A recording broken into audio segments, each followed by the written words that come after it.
ఏంట్రో చేతిలో ఏదో పెట్టుకుంటే హడావిడిగా వదులుతున్నారు. హాయ్ అండి అందరికి. ఇయాలైతే మా ఊరు నుంచి చాలా దూరంలో ఉండే లోడిదలంక అనే ఊరికైతే చెరువులో వల కట్టడానికైతే వచ్చాం. రైతులు చెరువులో వనామి వేసుకునే ముందైతే చుట్టూరు గడ్డి కోయించుకుండి ఈ వల అయితే కట్టించుకుంటారనమాట.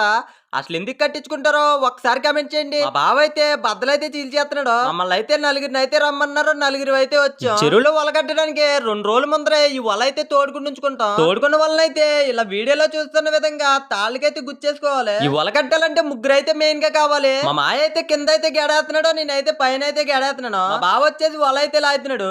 4గో మనిషి వచ్చేసి గెల్లైతే అందిస్తారనమాట. మా మాయల పిల్లల్ని అయితే గెల్ల అందిస్తా తీసుకొచ్చేసాం. ఇలా వీడియోలో చూస్తున్న విధంగా వల అయితే ఇలా కడతాం అనమాట. ఇలా చెరువులో వల కట్టడానికి మీ సైడ్ కూలి పని ఎంత ఉంటుందో ఒకసారి కామెంట్ చేయండి. మేము మధ్యాహ్నం 1 గంటన్నరకు బయలుదేరి ఈ చెరువు కాడికి అయితే వచ్చాం. ఇప్పుడైతే 5:30 అయితే అవుతుంది. ఇవాళ కట్టిన చెరువులు వచ్చేసి 2 అనమాట. వీడియో నచ్చితే లైక్ చేసి అలాగే మన ఛానల్ సబ్స్క్రైబ్ చేసుకోండి. ఉంటా బాబా.